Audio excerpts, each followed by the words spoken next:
प्रार्थना और ध्यान हम इंसानों के लिए बहुत आवश्यक है।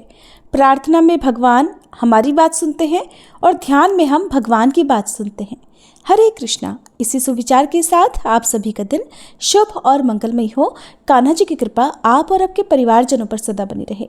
आज सुनिए आगे की कथा, और इससे पहले की कथा सुनने के लिए और कमेंट्स करने के लिए आप सभी का बहुत बहुत धन्यवाद। आप कथा सुनने के बाद वीडियो को लाइक और कमेंट तो हर दिन ही जरूर किया करें, क्योंकि वीडियो को लाइक करने से पता चलता है कि आपको कथा बहुत अच्छी लगी है, और जब आप कमेंट करते हैं तो बदले में मैं भी आपको उत्तर दे पाती हूँ, जो कि मुझे बहुत अच्छा लगता है। अब सुनिए आज की कथा। जिस वन में कंडू मुनि रहा करते थे, जिस वन में उनका आश्रम था, वहां पर समय न होने पर भी समस्त वन में मधुर ऋतु की मनोहर शोभा छा गई। कोयल की काकली से माधुर्य की वर्षा होने लगी। मलय वायु मनोहर सुगंध लिए मंद मंद गति से बहने लगी, और छोटे बड़े सभी वृक्षों के पवित्र पुष्प भी धीरे धीरे धरती पर गिरने लगे। काम ने अपने फूलों का बाण संभाला और मुनि के पास जाकर उनके मन को विचलित कर दिया। संगीत की मधुर ध्वनि सुनकर मुनि के मन में बड़ा आश्चर्य हुआ। वे काम बाण से अत्यंत पीड़ित होकर जहां वह सुंदरी अप्सरा गीत गा रही थी वहां चले गए। मुनि ने अप्सरा को देखा और अप्सरा ने भी मुनि की तरफ देखा। उनके नेत्र आश्चर्य से खिल गए। मुनि के मन में व्याकुलता छा गई। उनके शरीर में रोमांच आया। अब वे पूछने लगे कि सुंदरी तुम कौन हो, किसकी पुत्री हो, और तुम्हारी मुस्कान तो बड़ी मनोहर है। सुभ्रू, तुम मेरे मन को मोह लेती हो। सुमध्य में अपना सच्चा परिचय तो दो। प्रमलोचा बोली, मुने, मैं आपकी सेविका हूँ और फूल लेने के लिए आई हूँ। शीघ्र आज्ञा दीजिए, मैं आपकी क्या सेवा करूं? अप्सरा की ये बात सुनकर मुनि का धैर्य टूट गया। उन्होंने मोहित होकर उसका हाथ पकड़ लिया और उसे साथ लेकर अपने आश्रम में प्रवेश किया। ये देखकर कामदेव, वायु और वसंत कृतकृत्य होकर जैसे आए थे उसी प्रकार स्वर्ग को वापस लौट गए। वहां पहुंचकर उन्होंने इंद्र से प्रमलोचा और मुनि का सारा प्रयास कह सुनाया। सुनकर इंद्र और सभी देवताओं का मन प्रसन्न हो गया। कंडू मुनि ने अप्सरा के साथ आश्रम में प्रवेश करते ही अपना रूप कामदेव के समान मनोहर और तरुण बना लिया। दिव्य वस्त्र और आभूषण धारण कर लिए। अब देखने में उनकी अवस्था 16 वर्षों की जान पड़ती थी। मुनि की वह शक्ति देखकर प्रमलोचा को बड़ा आश्चर्य हुआ। अहो, इनकी तपः शक्ति तो अद्भुत है, ऐसा कहकर वह बहुत प्रसन्न हुई। कंडू मुनि स्नान, संध्या, जप, होम, स्वाध्याय, देव पूजन, व्रत, उपवास, नियम और ध्यान सब कुछ छोड़कर अब रात दिन उसी के साथ विहार करने लगे। इसी में वे आनंद मानते थे। उनका हृदय कामदेव के वशीभूत हो गया था, इसलिए वे अपनी तपस्या की हानि नहीं समझ पा रहे थे।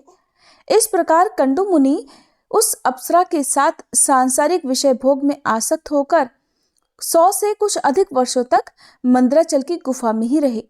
एक दिन प्रमलोचा ने महाभाग कंडू मुनि से कहा, हे ब्राह्मण, अब मैं स्वर्ग में जाना चाहती हूँ। आप प्रसन्न होकर मुझे जाने की आज्ञा दीजिए। मुनि का मन तो उसी में आसक्त हो रहा था। उसके इस प्रकार पूछने पर वे बोले, कल्याणी, कुछ दिन तो और ठहरो। तब उसने पहले की तरह लगभग 100 वर्षों से कुछ अधिक समय तक उन कंडू मुनि के साथ विषय भोगा। इसके बाद उसने फिर से जाने की आज्ञा मांगी, किंतु मुनि ने स्वीकार नहीं किया, और इस प्रकार उसे लगभग 200 वर्षों तक और ठहरना पड़ा। वह जब जब उनसे देवलोक में जाने की आज्ञा मांगती, तब तब कंडू मुनि उससे यही कहते कि कुछ दिन और ठहरो। प्रमलोचा एक तो मुनि के शाप से डरती थी, दूसरे उसमें दक्षिणा नायिका की स्वाभाविक उदारता भी थी, तीसरे वह प्रणय भंग की पीड़ा को जानती थी, इसलिए मुनि को छोड़ नहीं सकी। महर्षि कामभोग में आसक्त होकर दिन रात उसके साथ रमण करते रहे, किंतु तृप्ति नहीं हुई। उसके प्रति उनके मन में प्रेम बढ़ता ही गया। एक दिन कंडू मुनि बड़ी उतावली के साथ आश्रम से बाहर जाने लगे। अप्सरा ने पूछा, कहाँ चल दिए? मुनि ने कहा, शुभे, दिन बीत चला है, संध्योपासना कर लूं, नहीं तो कर्म का लोप हो जाएगा। प्रमलोचा को बड़ी खुशी हुई। उसने हंसकर पूछा, सब धर्मों के ज्ञाता महात्मा जी, क्या आज ही आपका दिन बीता है? आपकी ये बात सुनकर भला किसको आश्चर्य नहीं होगा?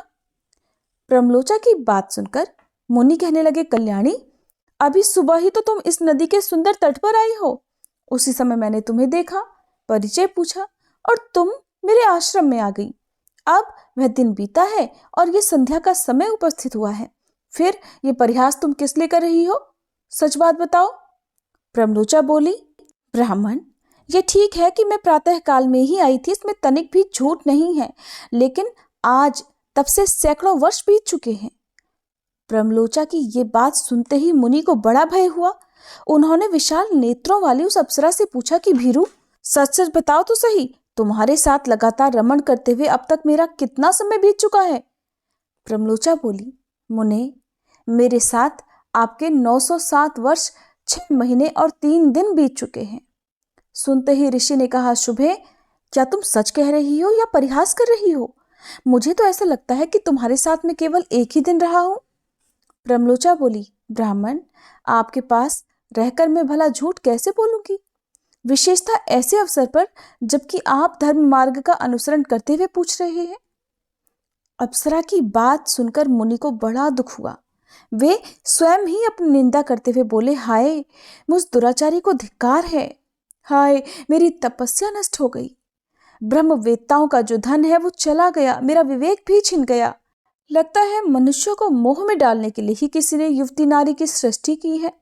मुझे तो अपने मन को जीतकर क्षुधा, पिपासा, राग, द्वेष और जरा मृत्यु, इन 6 उर्मियों से अतीत पर ब्रह्म का ज्ञान प्राप्त करना चाहिए। और इसके विपरीत जिसने मेरी ऐसी दुर्गति की है, उस काम रूपी महान ग्रह को धिक्कार है। ये काम नरक ग्राम में ले जाने वाला मार्ग है और इसने आज मेरे संपूर्ण वेदों के स्वाध्याय, व्रत और सभी साधनों पर पानी फेर दिया। इस प्रकार अपनी ही निंदा करके वे धर्म के ज्ञाता मुनि पास ही बैठी उस अप्सरा से भी बोले, पापिनी, तेरी जहां इच्छा हो चली जा। तुझे तो जो करना था तूने उसे पूरा कर लिया। मैं तुझे अपने क्रोध की प्रचंड आग से जो भस्म नहीं करता, इसमें एक कारण है। सत्पुरुषों की मैत्री 7 पग एक साथ चलने से ही हो जाती है। मैं तो तेरे साथ लगातार निवास कर चुका हूं, इसमें तेरा क्या दोष है? बता, तेरी क्या हानि करूं? सारा दोष तो मेरा ही है, क्योंकि मैं ही ऐसा अजितेंद्रिय निकला। तू तो इंद्र का प्रिय करने के लिए आई थी और मेरी तपस्या का सत्यानाश भी कर चुकी। अपने कटाक्ष के महामोहमय मंत्र से तूने मुझे घृणित बना दिया। अरे अब जा जा और यहां से चली जा। इस प्रकार मुनिवर कंडू ने जब क्रोधपूर्वक उसे फटकारा, तब वह कांपती हुई आश्रम से बाहर निकली और आकाश मार्ग से जाने लगी। उसके अंग अंग से पसीने की बूंदें निकल रही थी और वह वृक्ष के पल्लवों से उन्हें पोंछती जाती थी। ऋषि ने उसके उदर में जो गर्भ स्थापित किया था, वह पसीने के रूप में ही बाहर निकल गया। वृक्षों ने उन पसीने की बूंदों को ग्रहण कर लिया और वायु ने इन सब को एकत्रित करके एक गर्भ का रूप दिया। फिर चंद्रमा ने अपनी अमृतमयी किरणों से उस गर्भ को धीरे धीरे पुष्ट किया, उसका पालन पोषण किया। उससे मारीशा नाम की कन्या उत्पन्न हुई, जो वृक्षों की पुत्री कहलाई। उसकी आंखें बड़ी सुंदर थी। वही प्राचेतसों की पत्नी और दक्ष की जननी हुई। इधर महर्षि कंडू तपस्या क्षीर्ण होने पर श्री विष्णु के निवास स्थान पुरुषोत्तम क्षेत्र को गए। वहां संपूर्ण देवताओं से सुशोभित श्री हरि का दर्शन किया। ब्राह्मण आदि चारों वर्णों और आश्रमों के लोग भगवान की सेवा में उपस्थित थे। पुरुषोत्तम क्षेत्र और भगवान पुरुषोत्तम का दर्शन करके मुनि ने अपने आप को कृतकृत्य माना और वहां अपनी दोनों बाहें ऊपर उठाकर एकाग्र चित्त से ब्रह्मपार स्तोत्र का जप करते हुए वे भगवान की आराधना करने लगे। मुनि बोले, व्यास जी, हम परम कल्याणमय ब्रह्मपार स्तोत्र को सुनना चाहते हैं, जिसका जप करते हुए कंडू मुनि ने भगवान विष्णु की आराधना की थी। तब व्यास जी बोले, भगवान विष्णु सबके परम पार अर्थात अंतिम प्राप्य हैं। वे अपार भवसागर से पार उतारने वाले, पर शब्दवाच्य आकाश आदि पंच महाभूतों से परे और परमात्म स्वरूप हैं।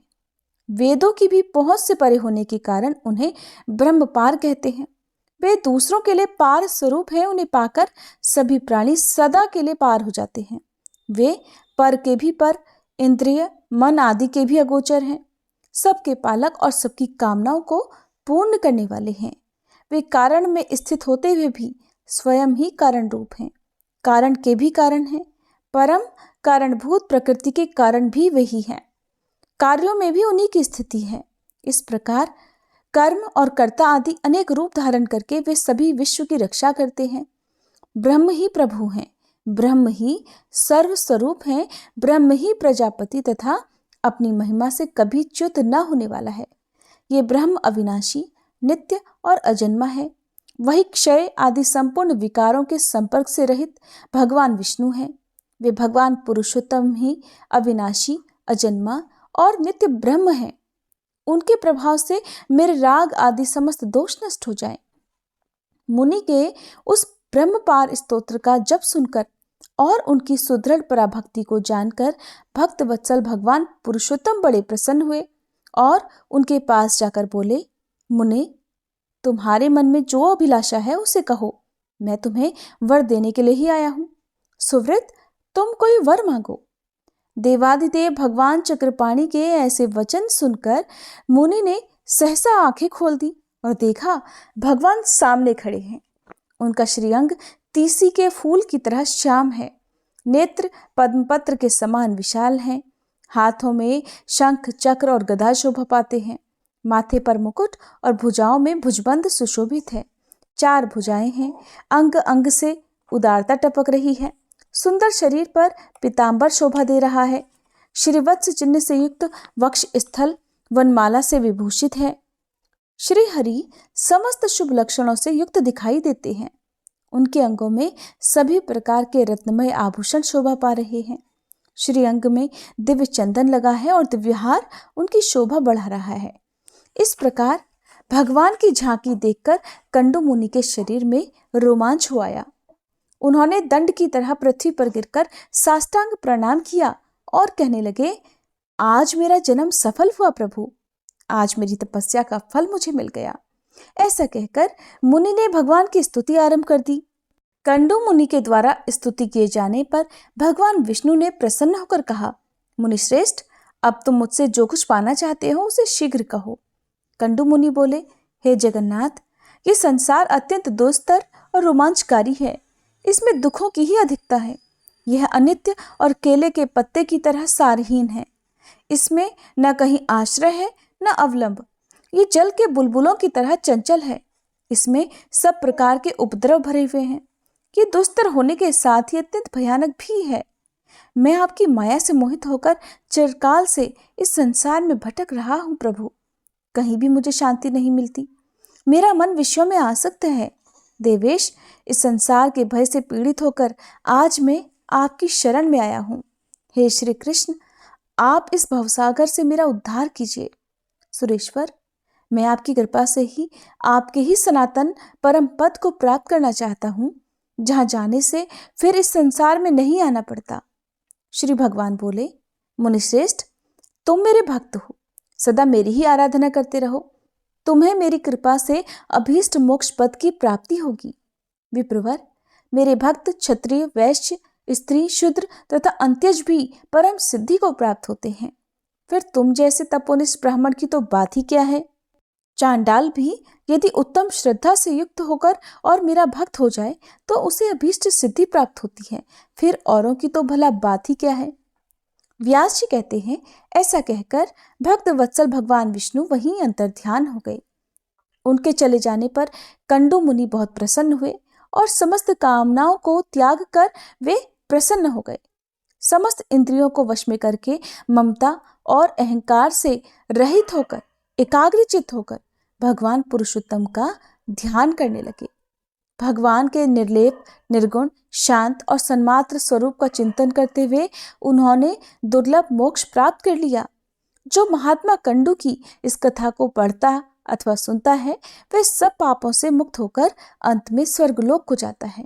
मुनिवरों, इस प्रकार मैंने इस कर्म भूमि तथा मोक्षदायक पुरुषोत्तम क्षेत्र का वर्णन किया, जहाँ साक्षात भगवान पुरुषोत्तम निवास करते हैं। जो मनुष्य संसार जनित दुखों का नाश और मोक्ष प्रदान करने वाले वरदायक भगवान पुरुषोत्तम का भक्ति पूर्वक दर्शन, स्तवन और ध्यान करते हैं, वे समस्त दोषों से मुक्त होकर भगवान के अविनाशी धाम में जाते हैं।